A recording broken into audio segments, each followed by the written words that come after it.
Si vous pensez que l'épargne va vous rendre riche, vous vous faites avoir par l'un des plus grands mythes financiers de notre époque. On vous a répété depuis tout petit qu'il fallait économiser, éviter les dépenses, mettre de côté au cas où. Mais voici la vérité que personne ne vous dit. Les gens qui construisent de vraies fortunes ne deviennent pas riches en épargnant. Aujourd'hui, j'ai bâti un patrimoine de plus de 50 millions d'euros. Et je peux vous affirmer très clairement, je ne me suis jamais enrichi en mettant de l'argent de côté sur un livret. Ce qu'on vous a appris sur l'argent, ce sont des règles inventées pour garder les gens dans la médiocrité. Et si vous continuez à jouer ce jeu-là, vous resterez enfermé dans ce système. Dans cette vidéo, je vais vous expliquer pourquoi épargner peut vous appauvrir au lieu de vous protéger. Ce que font les entrepreneurs qui deviennent libres financièrement. Et comment penser comme un investisseur, pas comme un bon élève de la banque. On commence tout de suite. Le mensonge de l'épargne.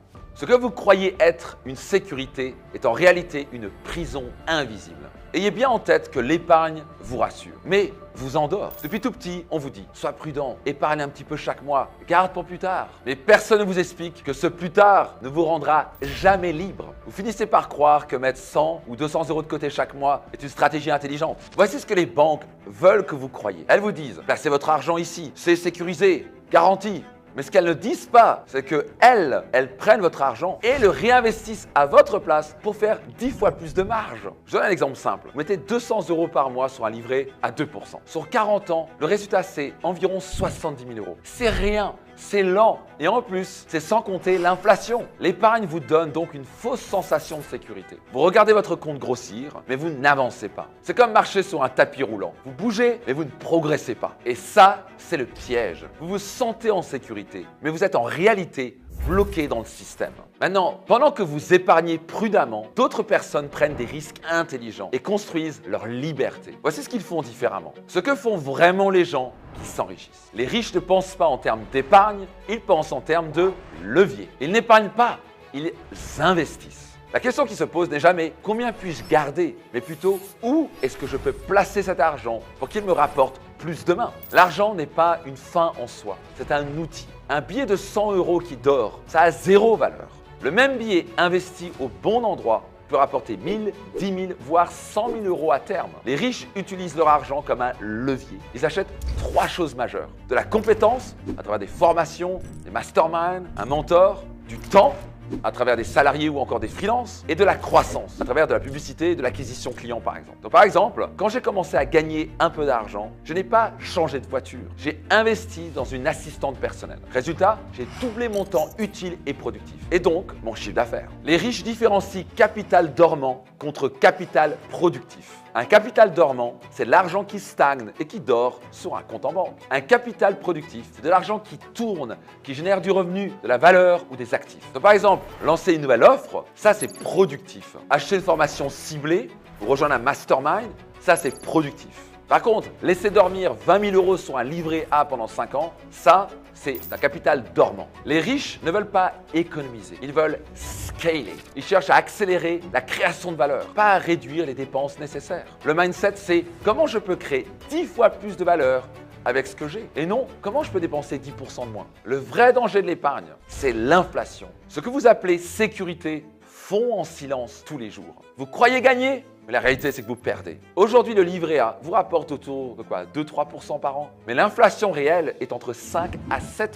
Donc le résultat, vous gagnez 2% d'un côté, mais vous perdez 5% de l'autre. Chaque année, votre argent vaut un peu moins. Voici un exemple simple et chiffré. Vous avez 10 000 euros sur un compte bloqué pendant 10 ans. À 2% d'intérêt, cela représente environ 12 000 euros. Mais si l'inflation moyenne est à 5%, ces 12 000 euros en vaudront à peine 7 500 euros en pouvoir d'achat réel. Ce n'est donc pas un placement, c'est une lente érosion. Mettre de l'argent de côté dans un compte à faible rendement, c'est comme remplir un seau percé. Peu importe à quel rythme vous le remplissez, il se vide par en dessous, lentement, sûrement. Et pourtant, la majorité des gens font ça. Pourquoi ? Par peur du risque, par manque de connaissances, parce qu'on leur a vendu la sécurité comme un idéal. Mais la sécurité sans stratégie vous coûte votre avenir. Vous ne serez jamais libre financièrement avec une stratégie de défense. Il vous faut un plan offensif. Voici les 3 priorités réelles si vous voulez sortir du piège de l'épargne. Les 3 vraies priorités pour devenir financièrement libre. Vous voulez être libre? Alors il vous faut un plan qui crée de la richesse, pas juste qui la préserve.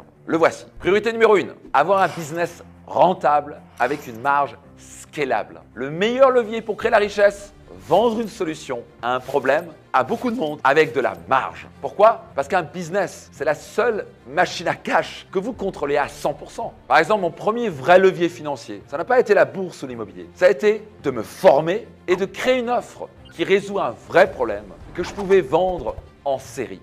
Ce que vous cherchez, c'est une offre claire à une audience ciblée et un système de vente reproductible. Priorité numéro 2, réinvestir vos profits intelligemment. L'argent qui rentre ne sert à rien s'il ne sert à rien. Le réflexe des leaders, réinvestir dans ce qui multiplie la performance. Formation ciblée, mentorat, mastermind, renforcez-vous. Formez-vous, apprenez au contact des gens qui ont déjà réussi. Investissez en vous, pas dans la consommation de contenu aléatoire. Vous n'avez pas de temps à perdre. Ou encore recrutement de joueurs de Ligue A pour déléguer et scaler. Publicité ou acquisition de leads qualifiés. Donc par exemple, quand mon entreprise a commencé à marcher, j'ai investi à recruter des collaborateurs pour me libérer du temps, pour me focaliser sur les actions les plus productives, me permettant de décupler le chiffre d'affaires et les bénéfices. J'ai utilisé comme levier le temps des autres et les compétences des autres. Sans ça, je serais resté seul à plafonner. Priorité numéro 3, vous devez créer des actifs qui tournent pour vous. Un passif, c'est quelque chose qui vous sort de l'argent chaque mois de votre poche. Par exemple, acheter une voiture ou un nouveau sac à main, c'est un passif.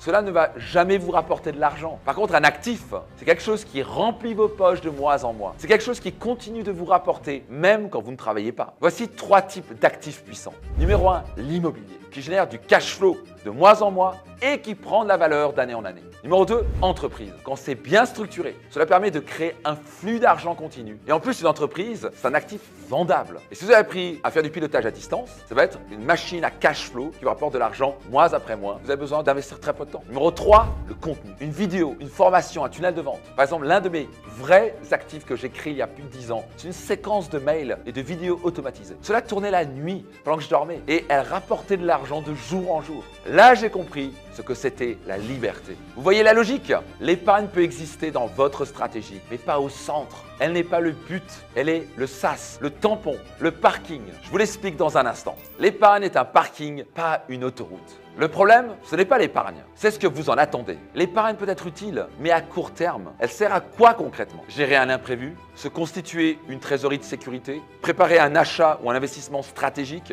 Bref, elle amortit les chocs comme un gilet de sauvetage, pas comme un moteur. Ce n'est pas un levier de richesse, ce n'est pas l'épargne qui vous rendra libre. Ce qui vous rendra libre, c'est ce que vous créez, ce que vous investissez et ce que vous systématisez. Donc vous l'avez compris, je ne suis pas contre l'épargne, j'en ai, mais elle n'a jamais fait croître mon patrimoine. Elle a juste aidé à passer des caps. Donc gravez ça dans votre esprit. L'épargne, c'est un parking. L'investissement, c'est la route. Et votre business, c'est le moteur. Alors gardez un peu d'essence dans le réservoir, mais ne confondez pas la station avec la destination. Si vous continuez à croire que mettre de côté vous suffira, vous serez déçu. Mais si vous commencez à utiliser votre argent comme un levier, là, vous changez de jeu. Pendant des années, on vous a fait croire que la richesse, c'était une affaire de prudence, d'économie, de retenue. On vous a dit, travaille dur, ne dépense pas trop, mets de côté, peut-être qu'un jour. Mais ce un jour, il n'arrive jamais. Moi, je peux vous le dire, aujourd'hui, la liberté financière ne vient pas de l'épargne. Elle vient du moment où vous changez de posture, où vous arrêtez de défendre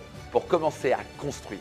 L'argent n'est pas quelque chose que l'on protège, c'est quelque chose que l'on utilise. Alors si vous voulez découvrir où placer votre argent pour qu'il travaille pour vous, pas dans 30 ans, mais dès maintenant, je vais vous inviter à regarder la vidéo suivante sur cette chaîne.